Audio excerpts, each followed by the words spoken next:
But that moment जब बस वो आ रहे हैं,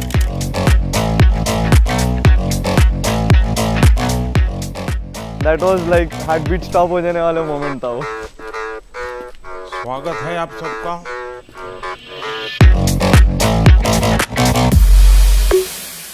Once he came and sat in front of us, I'm sure सब लोग wonder कर रहे थे, wait, is this same person जो हम टीवी पे देखते हैं? जब सामने बैठे थे तभी भी धक धक हो रहा था बहुत।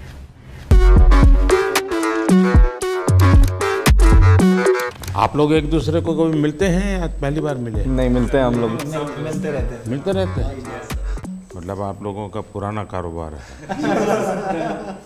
तो जब आपको ये सूचना मिली होगी तो क्या लगा आप लोगों को? इस मोमेंट तक यकीन नहीं हो रहा था कि ये कुछ होने जा रहा है ऐसा।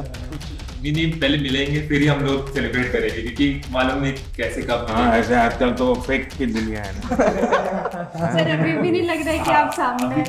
अच्छा, होने दीजिए। मेरे को यकीन नहीं हुआ पहली बात तो कि आपने बुलाया। तो सर एक बार लगा कि जो आपसे ये बात करने का मौका मिलेगा डेफिनेटली हम लोग फ्रंट फुट में आ जाएंगे, और हमारा जो सबका एक गोल है ना वो आज वैलिडेट हो गया सर। वो गेमिंग की जीत हो गई सर, आप बुलाए वो आज इंडस्ट्री जीत गई। जो थोड़े दिन पहले नेशनल क्रिएटर्स अवार्ड हुआ था, इवन उस टाइम को भी हमें यही लगा था कि फाइनली इतने सालों के बाद ऐसे लग रहा है कि क्रिएटर्स गवर्नमेंट इज रिकॉग्नाइजिंग हमारी क्रिएटिविटी। जो हम यूट्यूब पे कहते, जो हमें लगता था कि हाँ हमारी लोग देख रहे हैं, फैंस देख रहे हैं, यही हो रहा है, बट तो आप लोगों ने उस क्रिएटिविटी वाले अवार्ड में भी अप्लाई किया था? मैं तो गया था सर। हम तो बिल्कुल आपके इतने दूर बैठे हुए थे उस टाइम, तो उसमें भी यकीन नहीं हो रहा था। अपना परिचय बता दीजिए पहले सबका। नमस्कार सर, मेरा नाम अनिमेश अग्रवाल है। मैं 28 साल का हूँ। मैं गुवाहाटी असम से हूँ। मैं बहुत ही यंग एज में पढ़ाई कर रहा था जब मैं सीए का। कोई यंग एज में पढ़ाई करता है? जी सर, वही मतलब कंपेयर टू कि अभी भी 28 साल का ही मैं खुद को यंग ही मानता हूँ, तो मैं और यंग की बात कर रहा हूँ। तो मैं सीए का पढ़ाई कर रहा था, मैं सीए फाइनल्स तक पहुँचा था, और मैं सीएफए और एफआरएम की भी लेवल 1 दे चुका था। मैंने अपने माता पिता से 1 साल का ब्रेक मांगा था अपने पढ़ाई से गेमिंग की करियर को परस्यू करने के लिए। जब मैं 2018 में स्टार्ट किया, मैं सोच के घुसा था कि 1 साल मैं गेमिंग में पूरा दूंगा और कुछ बनने की कोशिश करूंगा। तो परिवार में क्या रिएक्शन आया? सर क्योंकि मैंने पढ़ाई करके रखी थी और मेरे पास बैकअप बहुत स्ट्रॉन्ग था कि गेमिंग में कुछ नहीं कर पाता, मैं वापस जाके पढ़ाई कंटिन्यू कर पाता, तो इसलिए माता पिता हमेशा सपोर्ट किए इस चीज़ को। और फिर मेरा गोल यही है कि मैं गेमिंग को इंडिया में आगे बढ़ाऊँ, और सबको, जो भी युवा फॉलो कर रहे हैं, हम सभी को, इतने बड़े बड़े इन्फ्लुएंसर्स को, उनको करेक्ट डायरेक्शन दिखाऊँ गेमिंग से अच्छा क्या कर सकते हैं, और उसी की तरफ काम आगे करने की कोशिश चल रही है सर। मुसीबत ये हो जाएगी कि जब भी अब कोई ठग बोलेगा किसी को भी, तो आप दिखाई देंगे, और कोई आपको देखेगा तो कहेगा यार ये तो अच्छे इंसान है, उसको ठग कैसे बोले। सर वो चीज़, लेकिन एक चीज़ अच्छी है कि गेमिंग में थोड़ा नाम बना लिया, तो गेमिंग वाले लोग अब ठग से अच्छे नज़र से मुझे देख रहे हैं। ठग से ठगते नहीं। हाँ, और मैं दुनिया एकदम भी ठगी नहीं कर रहा हूँ सर। मेरा नाम अंशु बिष्ट है। वैसे मेरा गेमिंग नाम गेमर फ्लीट है सर। मैं आता हूँ हल्द्वानी, नैनीताल, उत्तराखंड से। तो मैं सर वैसे लोअर मिडिल क्लास फैमिली से आता हूँ। मेरे पापा एक प्राइवेट स्कूल में 30 साल तक उनने बस कंडक्टरी करी थी, ताकि मैं और मेरी दीदी को वो स्कूल में पढ़ा सकें। मैंने थोड़े ट्यूशन्स पढ़ाने स्टार्ट करे बच्चों को, 1-2 जॉब्स ले रही, फिर अपना खुद का कंप्यूटर बनाया एक। सर आर्थिक स्थिति इतनी अच्छी नहीं थी, तो उनका बनता है कि ऐसे सोचना कि आप समझ रहे हो ना कि आपका बच्चा बस कंप्यूटर में बैठ के चिल्ला रहा है दिन भर, क्योंकि सर थोड़ा होता है कि मतलब चिल्लाना इन द सेंस कि मतलब खुश होना, कि तभी लोग देखते तो खुश होते हैं ना कि अरे वाह इसको कितना मजा आ रहा है, तो उन्हें भी मजा आता है। यानी आपको एक्टिंग भी करनी पड़ती है थोड़ी बहुत, ताकि व्यूअरशिप बढ़े। तो हाँ सर, करनी तो पड़ती है सर। सबसे बड़ा ब्रेक थ्रू क्या है आपको इस दुनिया में? सबसे बड़ा ब्रेक थ्रू सर कि मतलब अगर आपको पता चल जाए कि आप क्या करना चाहते हो इन दी एंड। सर जैसा आपका है कि आप देश को आगे ले जाना चाहते हो, आप देश को एक स्तर पे ले जाना चाहते हो बहुत, तो वैसे ही मेरा भी था कि मतलब मैं भी कुछ ऐसा करूं कि दुनिया वाहवाही करे। मेरा नाम नमन माथुर है और लोग मुझे मॉर्टल के नाम से जानते हैं। मैं पला बड़ा मुंबई में ही हूँ, नवी मुंबई में। और जब मैं 4 साल का था मेरे पापा गुजर गए थे। मम्मी ने मुझे और मेरे बड़े भाई को रेज़ किया उन्होंने टिफ़िन सर्विस किया, सब कुछ किया और 2015 में मोबाइल आ गया था हाथ में, तब तो शुरू किया था खेलना। पहले तो स्कूल कॉलेज में दोस्तों से बातें करते करते पता चला होगा। मैं गेमिंग में को खुद से वो यूट्यूब देख के आया था, मैंने उल्टा दोस्तों में फैला दिया था कि खेलो मेरे अच्छा, साथ। मैं बीमार हूँ, तुम भी हो गए। वायरस मैंने फैलाया हुआ वाला। बस 2015 से लेके 18 तक, जब तक मेरा बीकॉम पूरा कंप्लीट हुआ, उतने में मैंने ये फिगर आउट किया कि ये जितने भी फॉरेन यूट्यूबर हैं हम जिन्हें देख रहे हैं, इनके कमेंट सेक्शन में सारे इंडियन हैं। यानी ये सब जो दुनिया भर के अच्छे अच्छे खिलाड़ी हैं, उनमें भी इंडियन सारे कमेंट करने वाले इंडियंस हैं। मेजॉरिटी मेरे को जो दिखते थे इंडियंस ही दिखते थे, और मैंने सोचा कि क्यों ना मैं एक ऐसा कोई वीडियो बनाऊं उनसे इंस्पिरेशन लेके और अपलोड करूं। और मैंने वो वीडियो 2018 में अपलोड किया और वो इंस्टेंटली वही वीडियो जो उस सोच से बना था वायरल हो गया। उसके बाद मैंने स्पोर्ट्स में रिप्रेजेंट किया इंडिया को, अनिमेश से मिला 2018 में। हम लोगों ने कंपनी भी शुरू की अपनी SATL। इमॉर्टल नाम कैसे रख लिया? भारत में तो लोग इमॉर्टल की बात करते हैं। लोग सब जगह मैं देख रहा हूँ इमॉर्टल नाम रख रहे हैं, तो मैंने बस अच्छा कुछ नया कर इमॉर्टल कर दिया उसको। मेरा नाम पायल धर है, सब लोग पायल गेमिंग के नाम से जानते हैं। मैंने इन सब के बाद स्टार्ट किया है एंड मैंने सोचा नहीं था कि मैं इंडिया की लीडिंग फीमेल क्रिएटर बनूंगी। मैं बहुत ही छोटे गांव से हूँ, मैं MP में एक छिंदवाड़ा करके जगह है, इंदौर के पास में ही है, तो मैं वहाँ की रहने वाली हूँ। मुझे गेमिंग में इंटरेस्ट था बट घर पे फैसिलिटीज़ नहीं थी। 12th तक भी हमारे पास घर पे फ़ोन नहीं था खुद का, तो गेमिंग में थोड़ा थोड़ा इधर उधर देखते रहते थे, या दोस्त के जो भाई वगैरह है वो कैफेज जाते थे गेम के लिए, तो वहाँ से थोड़ा बहुत नॉलेज आया कि गेमिंग भी कुछ होता है। तभी के टाइम पे यूट्यूब पे गेमिंग पॉपुलर होने लगी थी इंडिया में भी, तो मैंने सोचा कि क्यों ना मैं भी इसको एक ट्राई दूँ और लड़कियों को भी एक ऐसा ऑप्शन मिले कि इसमें भी आप करियर बना सकते हो। लड़कियों का इसमें आना कितना संभावनाएं बढ़ती है? फिर सबसे बड़ी चीज़ यही है कि पेरेंट्स बहुत घबराते हैं कि बाहर जाके काम ना करें, एंड कई फैमिली में थोड़े रिस्ट्रिक्शंस भी होते हैं कि बच्चियों को मौका नहीं दिया जाता, तो उनके लिए ये बहुत ही अच्छा स्टेबल करियर ऑप्शन है। एंड जब मैंने शुरू किया था तो मेरे पास भी 100-200 ऐसे लड़कियों के मैसेज आते हैं कि हमने आपको देख के स्टार्ट किया, तो सब थोड़ा घबरा रही हूँ मैं। थोड़ी छांट लीजिए फिर बात करते हैं। मेरा नाम मिथिलेश पाटनकर है, मेरा गेमर नेम मिथपैट है। मैंने जो ट्राई किया है कि हमेशा से यूनिक कंटेंट देना है, एंड आई थिंक उसी की वजह से लोग मुझे पसंद करते हैं। तो गेमिंग, एंटरटेनमेंट, मिमिक्री, ये सब मिलके मैं बनाता हूँ मेरे वीडियो। पूरा सलाद बना देते। मैं चाहता था कि इंडिया से एक ऐसा कंटेंट मैं बनाऊं जो बाहर के लोग भी देखें, लोग अप्रिशिएट करें। आज से 2 साल पहले एक स्ट्रीमी अवार्ड्स होता है, बोलते हैं कि this is one of the best award. तो इंटरनेशनल कैटेगरी में I was the only Indian to get nominated, and Los Angeles में अवार्ड होता है, so I got that award, and I think that is also one of एक बहुत proud opportunity थी मेरे लिए ये। नमस्कार सर, मेरा नाम तीर्थ मेहता है, मैं भुज कच्छ गुजरात से हूँ और मैं 2014 से हार्टस्टोन नाम की एक गेम है उसमें compete कर रहा हूँ। तो भुज में ये बीमारी कहाँ से आई? सर ये तो ऐसा है ना कि हर कोने कोने में फैली हुई है अभी तो। लोग आपको कच्छ में जानते हैं कि ऐसे कुछ कर रहे हैं आप? हाँ, अभी तो मतलब बहुत सारे लोग लेकर के जाना पड़ता है? नहीं, अभी तो क्या आप मुझे देखिए, मेरे पास तो ये है। हाँ, मतलब इनिशियली तो किसी को पता नहीं था, बट जब से ये मेडल हासिल हुआ है तब से काफ़ी मतलब कहे तो सब पहचानने लगे हैं। हेलो सर, मेरा नाम है गणेश और लोग मेरे को SK रोसिया से जानते हैं, और मैं बेंगलुरु से हूँ और मैं एक प्रोफेशनल ई-स्पोर्ट्स एथलीट हूँ। जो मैं जब से कॉलेज में मैं गया, दोस्त लोग ने मेरे को गेम को इंट्रोड्यूस किया और जब मैं खेला, अचानक से उधर जो भी लोग खेलते हैं उन सबसे अच्छा खेलने लगा। तो मेरे दिमाग में आया कि ये चीज़ मेरे को असली में मज़ा आता है करने में और इस पे मेरे को कुछ बड़ा करना है। मैं जब 17 ईयर ओल्ड था, मैं इंडिया को रिप्रेजेंट किया 2017 इंडोनेशिया में। तो जब मेरा सक्सेस मिला और मैं I could take the responsibility, मेरा माँ बाप का जो ड्रीम था घर बनाने का वो मैं कराया और दोनों को जॉब से रिटायर कराया और अभी सब रिलेटिव्स बोलती बंद। आई वाज लाइक धक हो रहा था पूरा कि क्या बात करूं उनके सामने, बट आज जब मिला आई जस्ट लाइक जो भी मन में है, जो भी मेरा स्टोरी है, जो मेरे को जानता है, वो सब बोल दिया मैं उनके सामने। एक साथ आप लोग कितने घंटे खेलते हैं कंटिन्यू?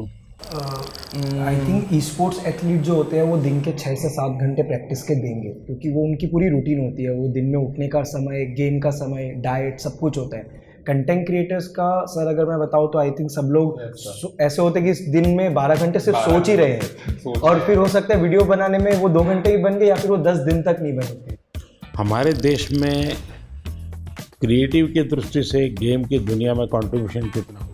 पिछले 2 साल में जो कंटेंट बन रहा है इंडिया में यूट्यूब पे, वो बहुत नेक्स्ट लेवल बन रहा है। लाइक सब ऑफकोर्स लोगों के पास फोन्स आ गए हैं, सबके पास अभी इंटरनेट एक्सेस आ गया है, तो हम लोग ऐसा नया नया कंटेंट देख रहे हैं इंडिया में जो आई थिंक वर्ल्ड में किसी ने बनाया नहीं है। मैं शॉक हो जाता हूँ कि इंडिया में इतना सस्ता है, इतना मतलब अच्छा है। इवन फॉर एग्जाम्पल अगर गेमिंग बाजू में रखी तो एग्जाम्पल यूपीआई भी इट्स ऑल्सो सिस्टम जो बाहर इतना अच्छा नहीं, मतलब कोई सिस्टम नहीं है जो इंडिया में। It's a blessing. गेमिंग की दुनिया में आज करोड़ों बच्चे हैं, उनको ये मालूम है कि हमारे यहाँ इंटरनेट इतना सस्ता है, उसी के कारण उनके लिए अपॉर्चुनिटी बनी है, पता है? बिल्कुल सर, सर मैं तो खुद ही मानता हूँ सर कि पूछोगे ना वो सबसे पहले बोलेगा फ्री इंटरनेट। यहाँ पे जो भी बैठा है हम सब, हमारी शुरुआत ही ऐसी हुई है सर। जिस तरह से free internet, cheapest internet I think India के टॉप 5 चीपेस्ट कंट्रीज में आते हैं। तो सर आज के दिन भारत में 15,000 गेम डेवलपर्स कहे जाते हैं एंड 1400-1500 से ज़्यादा गेम स्टूडियोज भी है। सर वैसे तो भारत में अगर आप देखो जो गेमिंग है 5 से 6 साल पहले ही बूम होनी शुरू हुई। 2019 में आई थिंक मैं बोलता हूँ कि गेमिंग काफ़ी स्पीड पकड़ी, रफ्तार पकड़ा, और 2000 सब कुछ मेरे आने के बाद जी जी। एक ऐसी घटना बताइए किसी के साथ आपको गेमिंग के दरमियान कुछ हो रहा, आपने कहा और एक स्पार्क कर गया, ऐसा कुछ याद आता है? मेरे तो लाइव चैट में आया था, एक लड़का बोला था कि मेरा ब्रेकअप हो गया, तो मैंने बोला था कोई बात नहीं, तेरा भाई तेरे साथ है। देखिए मान लीजिए कि मैं एक बिल्कुल स्टूडेंट हूँ और मुझे कुछ मालूम नहीं है ये गेमिंग की दुनिया क्या है, परसेप्शन का ही मुझे पता है जो ये बच्चे टाइम खराब करते हैं, पता नहीं दिन भर उसी में बैठा रहता है। मुझे याद है मैं परीक्षा पे चर्चा कर रहा था, तो मैंने ऐसे कहा कि ये कुछ बच्चे ने मुझे उलट पुलट पूछा, मैंने कहा तो ये पबजी वाला लगता है, ये पबजी वाला है क्या?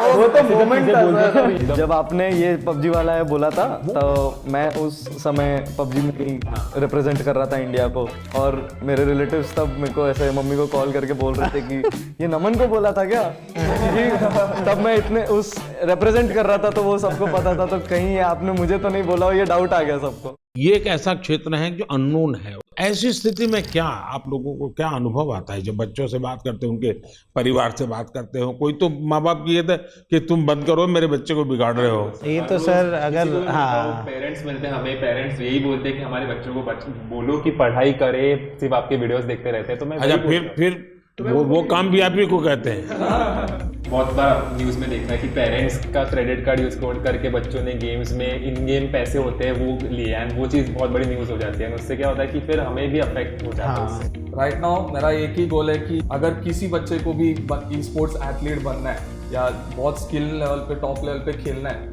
उनको मैं कैसे गाइड करूँ, उनका पेरेंट्स को मैं कैसे गाइड करूँ, बिकॉज ये अवेयरनेस बहुत कम लोग के पास है। घर में ऐसा लगता है कि जैसे स्पोर्ट्स एक एक्टिविटी जरूरी है या डांसिंग सीखना माँ बाप चाहते हैं कि बच्चे को आना चाहिए, क्योंकि वो भी एक व्यक्तित्व के विकास का एक हिस्सा है, लेकिन ऐसी चीज़ों को प्रतिष्ठा मिलने में सदियों की एक पुरुषार्थ रहा है। अगर देखी जाए हमारा देश स्पोर्ट्स में हमेशा बहुत आगे रहा। आज के दिन भारत का one of the most popular sport cricket है, पर अगर 1983 वाली वर्ल्ड कप नहीं जीती तो मे बी सब लोग उतना क्रिकेट में नहीं जाते, और अगर मे बी देश में एक सचिन तेंदुलकर जैसे बड़े नाम नहीं आते तो सब लोग वो बनना नहीं चाहते। सर गेमिंग 5-6 साल पहले ही शुरू हुआ और आज काफ़ी लोग हैं इंडस्ट्री में, कम्युनिटी में हमारे जैसे गेमर जिन्होंने भारत को रिप्रेजेंट करके नाम कमाया। तो सर आई थिंक आज कोई गेमिंग के लिए अगर ये पूछे कि ये क्यों करना है, तो मैं उनको यही जवाब देता हूँ कि इसको आप साइड हसल रखिए। जो लोग सोचते हैं अनऑर्थोडॉक्स है, बेकार चीज़ है, टाइम वेस्ट कर रहे हैं लोग अपना, उसको करके आप प्राइम मिनिस्टर, अभी हम लोग प्राइम मिनिस्टर सर के रेजिडेंस में, तो वहाँ तक जाके उनसे बैठ के एक राउंड टेबल में बैठ के उनसे बातें कर सकते हो, तो वो बहुत अनरियल था। और फॉर श्योर लोग अब गेमिंग को एक अलग नज़रिए से देखेंगे कि हाँ ये भी कुछ है और इसमें भी कुछ करा जा सकता है। एज अ गेमर मैं कहूँगा कि ये मेन इम्पोर्टेंट चीज़ जो पीएम सर ने मेंशन की कि डाउन द लाइन ग्रो करना है एक इंडस्ट्री को, तो उसमें एक पेरेंट्स का इन्वॉल्वमेंट बहुत ज़रूरी है। उनका वही पेरेंटल एडवाइस, पेरेंट्स भी सपोर्ट करना, वो एक बहुत इम्पोर्टेंट फैक्टर है। आपकी दृष्टि से मुझे बताने जैसी कोई चीज़ आपको लगती है, यार आपको कोई मन में प्रश्न है तो आप क्या कोई रेगुलेटरी बॉडी हो सकती है? रेगुलेट शब्द ठीक नहीं होगा, वरना सरकार का स्वभाव होता है हर चीज में हाथ डालना। सरकार का मूल नेचर ही है। अब दो चीजें होती हैं, या तो आप उनको दबाने की कोशिश करो, या तो कानूनी सारे बंधन लगा करके उनको अलग करो। दूसरा है कि आप चीज को समझो, समझ करके हमारे देश के रिक्वायरमेंट के अनुसार उसको मॉडिफाई करो, उसको कुछ कानून नियम व्यवस्था के अंदर ढांचा में लाओ, उसकी प्रतिष्ठा बढ़ाओ। अगर प्रतिष्ठा बढ़ जाती है तो फिर बुरा करने वालों को बहुत देर लगती। मेरी तो कोशिश है कि देश की स्थिति इतनी आगे ले जाए हम कि 2047 तक खास करके मध्यम वर्गीय परिवारों की जिंदगी से सरकार बिल्कुल बाहर निकल जाए। वरना ये कागज लाओ, वो कागज लाओ, ये दो, यहाँ क्यों गया, वहाँ क्यों गया, उसी में ही जिंदगी फंसी हुई है। सरकार की जरूरत गरीब को होती है, उसको मुसीबत के समय सरकार मिलनी चाहिए।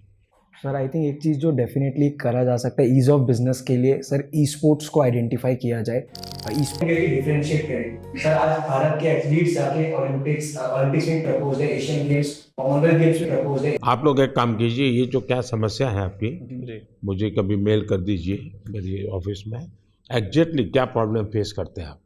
इधर लाइक पेरेंट्स को जब उनके बच्चे लोग बोलते हैं कि गेमर बनना है, पेरेंट्स लोग को समझ में नहीं आता कि एक्चुअल गेमर क्या होता है, क्या करता है। ये गेमिंग मतलब गेमिंग गैम्बलिंग भी समझ जाते हैं।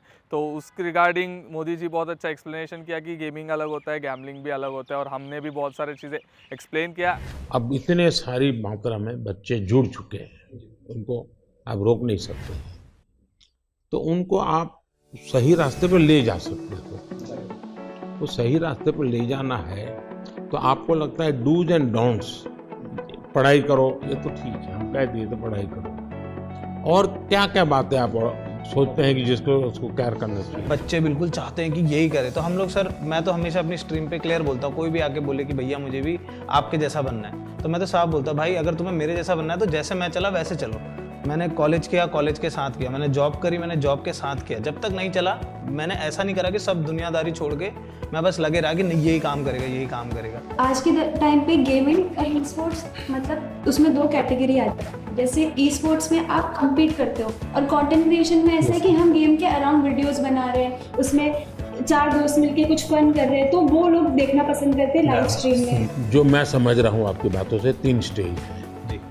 एक तो है जो गेम खेलने के लिए आने वाला खिलाड़ी है, दूसरे वो लोग हैं जरा क्रिएटिव माइंड के हैं, तो उस गेम उसका लाइव स्क्रीनिंग ये वगैरह कर करके बाद में छोटा सा वीडियो बनाना, इसमें थोड़ा रंग भर देना वो। और तीसरा जो महत्वपूर्ण है कि गेम इटसेल्फ बनाना। कैसी हमारी जो गेम्स हैं जो बनी है अब तक जो आई है उसकी क्या। तो अभी आई थिंक 2020 में आपने स्टेटमेंट दिया था कि मेक इन इंडिया की इंडिया के अराउंड गेम्स बनाने प्रमोट कर रहे हैं आप, तो उसके बाद आई थिंक काफ़ी इम्प्रूवमेंट आया है उसमें, और जो वो पूरी इंडस्ट्री है उसमें भी काफ़ी स्कोप बढ़ा है। हिंदुस्तान की कौन सी थीम है जो लोगों को आकर्षित कर रही है, या आप लोगों को लगता है कि ये क्लिक कर सकती है? क्योंकि जो वेस्टर्न वर्ल्ड की आती है उसमें तो मारो काटो दौड़ो भागो यही आता। जैसे हमारे पंचतंत्र है, क्या कभी किसी ने उसमें माइंड अप्लाई किया है? अभी डेवलपमेंट में जो बोर्ड गेम्स हमारे पुराने खेले जाते थे, जैसे अष्टो चौकड़ी करके एक गुजराती में हम छोटे से तब से वो गेम खेल रहे, तो अभी उसके जो है वो डिजिटल वर्जन्स अभी रिलीज़ हो। बाकी यही है कि हमारी जो मिथोलॉजी है जो उसके अराउंड काफ़ी गेम्स डेवलप हो रहे हैं। दुनिया आज एक बहुत बड़ी चर्चा करती है ग्लोबल वार्मिंग की, क्लाइमेट के इश्यूज हैं। दुनिया में अलग अलग तरीके अपनाए हैं।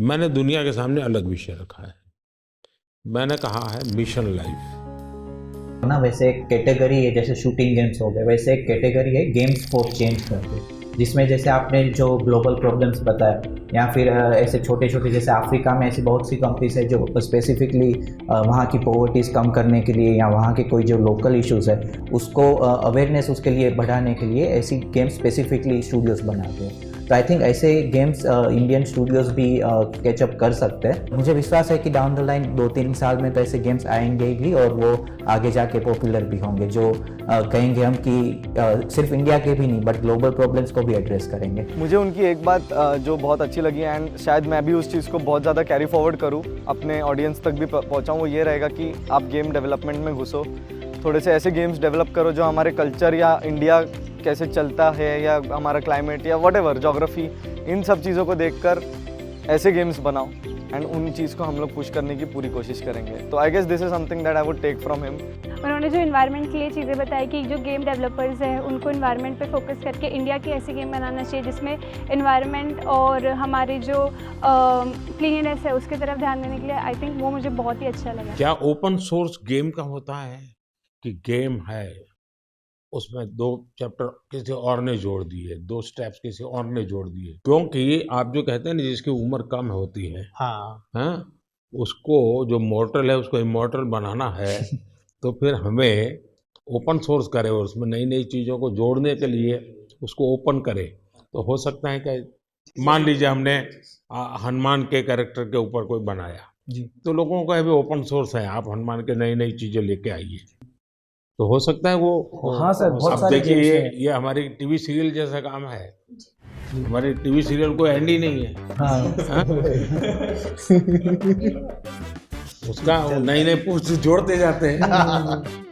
सर हम लोग ने वैसे थोड़ा कुछ आपके लिए सोच के रखा था कि आपसे हम लोग इतना कुछ सीखा है, आपको हम लोग गेमिंग का थोड़ा डिक्शनरी आपको सिखाना चाह रहे थे। तो सर एक गेम है जो अमित पैट आप समझा दो हम लोग क्या करेंगे सर के। बेसिकली सर हम गेमिंग में कैसे होता है कि हम लोग मैच के अंदर बिजी रहते हैं तो हम लोग ज़्यादा बातचीत नहीं कर सकते एक दूसरे के साथ, तो हम लोग ना टर्म यूज़ करते हैं जिससे क्या होता है कि एक दूसरे के साथ हम लोग कम्युनिकेट कर सके ईजिली। हर एक की अपनी एक टर्मिनोलॉजी बोले। आप देखिए सरकार में जाइए तो सरकारी जो अधिकारी होंगे वो शॉर्ट फॉर्म में ही बोलेंगे, भी बोलते हैं भारतीय जनता पार्टी वैसे ही शॉर्ट फॉर्म हो जाता है। सर पर आपको 1-2 वर्ड्स तो हम लोग बता के जाएंगे और आप हमें फिर बताएगा कि आप कौन से सेंटेंस में उसको यूज करेंगे। ऐसा है, मेरा एक शब्द है P2G2, तो मेरा वो P2G2 शब्द ये है pro people good governance, P2G2। अच्छा एक और है नूब। नूब का मतलब होता है कोई ऐसा जिसको कुछ बहुत मेहनत करने के बाद। देखिए मैं चुनाव सभा में अगर बोलूंगा, अरे नहीं, आप लोग सोचोगे मैं किसके लिए बोल रहा हूँ।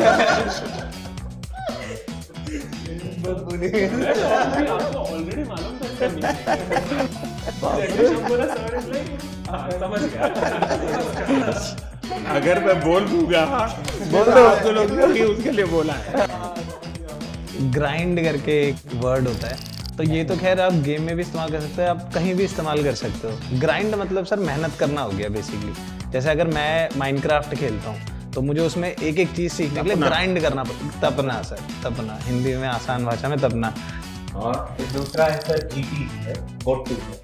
मतलब हम जनरली कोई भी गेमिंग सेशन एंड करते हैं तो दोस्तों को कहते हैं कि अभी मैं क्लोज कर रहा हूँ, जाना है, तो हम टाइप करते हैं GT।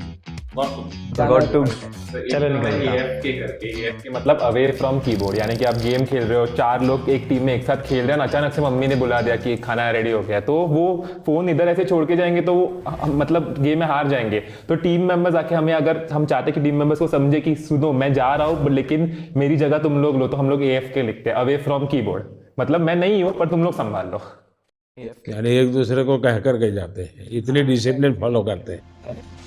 और सर सबसे बड़ी चीज आपको कूलेस्ट पीएम कहा जाता है हमारी साइड में। अगर आप देखिए लाइव चैट में भी कहते हैं कि सबसे कूल अगर कोई है तो वो हमारे पीएम है। एंड आप जैसे मतलब हमारी और आपकी उम्र में काफी डिफरेंस है, लेकिन फिर भी एक नहीं, आपने किसने बताई ये मीडिया में सब आता है, वो सच मत मानो। हाँ मतलब सर आपकी जेंजी है हमारे। हाँ, मैं कलर करके बाल वाइट रखता हूँ ताकि जहाँ लोगों को लगे कि मैं बैठा हूँ। आपने एक, मुझे याद है, मुझे बहुत बार गई थी यूट्यूब फैन फेस्ट में, आपने जब सर सिंपल चीज बोली लाइक शेयर सब्सक्राइब, सब लोग पागल हो गए। आप लोग को कूलेस्ट पीएम को गेमर टैग देना चाहिए। हम लोग सब गेमर्स के नाम है, सर का कोई नाम नहीं है। इंडिया ने मुझे बहुत पहले से नाम दे के रखा है डबो। तो वो हमें क्या कहते हैं, नमो OP in the chat. Sir OP is Overpowered. और आपको सबसे ज्यादा ही ओवरपावर्ड। सबसे ज्यादा पावर। सर अभी कुछ आपके साथ गेम्स चलिए। थे। सर आप बहुत एक्साइटेड है आपको गेमिंग सिखाने के लिए। आपको ये पहनाता हूँ। करके पहन। हाँ लूज, फुल लूज। सिर्फ हाथ मूव करना है, हाँ। आगे पीछे हाथ। जोर से मारिए, हाँ मारिए। मतलब फर्स्ट गो में जिस हिसाब से उन्होंने किया, वी वर माइंड ब्लोन। के सब गेमर आज खुश हो गए हैं। वाओ, कैसा था आपका अनुभव ये खेल के? अच्छा ही है, लेकिन जब आप इतनी जल्दी अडैप्ट भी कर लिया, एक्सपेक्ट नहीं किया था मैंने आप लोगों से ट्रेनिंग लिया। ये देखिए, राइट नीचे आना है ना। किसी को नहीं मिल सकता, उतना मुश्किल है मिलना। जो मौका हमको मिला तो this will be the best moment of my life where we played games. आप अंदर चले जाइए यहाँ से। देखिए अब यहाँ पे आ गए आप, स्पीड भी बढ़ चुकी है अब। मैं बहुत खुश हूँ क्योंकि ये एक इंडियन गेम है, फर्स्ट टाइम मतलब सर खेल रहे हैं। माधुर, क्या बात है, पहुंच गए। गेम इतनी ही है कि नहीं, गेम तो बहुत बड़ा है। इनको मिलेगा एक त्रिशूल मिलता है यहाँ पर, तो वो त्रिशूल लेके फिर उनको आगे बढ़ना होता है। ये देखिए, ये त्रिशूल है यहाँ पे, तो जैसे ये इन्होंने ई दबाएंगे तो इनको ये त्रिशूल मिल जाएगा। अब इनको पहला हथियार, अपना वेपन मिल चुका है। अब ये लेके वो आगे लॉर्ड विष्णु एंड माँ दुर्गा के गाइडेंस से अपने भाई को बचाएंगे। ये पूरे गेम का शुरुआत और पहलू है। एक बात तो है, हम लोग इतने टाइम से इंस्पायर कर रहे हैं लोगों को गेमिंग करने के लिए। आज आपने हमारे जितना इंस्पायर एक दिन में कर दिया। यानी आप लोगों का कितना समय जाता होगा इसमें देखता हूँ। सर आपको कैसा लगा आज गेमर्स से बात करके? मैं अभी नया हूँ इस दुनिया में, तो मैं बहुत सोचूंगा इस पर। युवा पीढ़ी का भला भी हो जी, और इसका एक पॉजिटिव क्रिएटिव उपयोग कैसे हो। मुझे ऐसे, मैं चाहता हूँ हमारे लोग इसमें आगे जाए और हम दुनिया में चीजों को लेके जाए। सो सर अभी हम लोग संबल गाइस करके गेम खेल रहे हैं। तो कोड है, रूम कोड है सबका 982981। Okay, join everyone, join. ऐसे इस गेम में कैरेक्टर्स होते हैं जिनको आगे आगे जाना होता है, रेस होती है, ऑब्स्टैकल्स होते हैं। आपके कैरेक्टर का नाम नमो है। या ये जॉयस्टिक है। हाँ, ये सर आपका कैरेक्टर है और ये जंप बटन है। मैं पूरा दिमाग खपाऊंगा जरा। अगर आप इसको ऐसे फिंगर रख के ऊपर की तरफ करोगे तो आगे की तरफ मैं आगे जाता हूँ। सर आप तो इसको आप यहाँ पे सर हाथ रखिए और इसको टच स्क्रीन के जैसे ऊपर की तरफ कीजिए। चलिए सर, चलिए। नीचे इधर जंप करना है। जैसे ही नीचे जाएगा राइट वाला बटन दबाना है आपको। चलो कोई बात नहीं, बहुत बढ़िया, बट बहुत मजा आया, बहुत मजा आया। गाइस सर से सक्सेसफुली हमने मोबाइल गेम खिलवा स्पीक इन इंडिया। भगवान करे मुझे इसकी आदत ना लगे। सबके साथ सर ये तो बनता है। हम लोग कुछ चीजें लाए थे आपसे साइन कराने के लिए जो हमारे गेमिंग से जुड़े। आप 2 मिनट विराजमान हो जाते तो टेबल पे। For sure, NaMo OP. आप लोग एक काम शुरू कीजिए, हर एक को कहिए कि खुद की सिग्नेचर अपनी मातृभाषा में करें। लोग अब गेमिंग को एक अलग नजरिए से देखें कि हाँ ये भी कुछ है और इसमें भी कुछ करा जा सकता है। ये पहना दीजिए क्या? अच्छा, इसको पहनोगे? शाबाश। Thank you sir, thank you.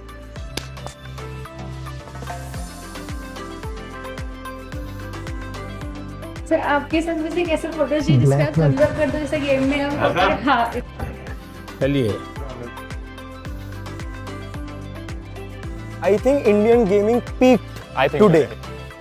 Who is the biggest influencer in India? It's our Prime Minister. हमने उनसे मिले।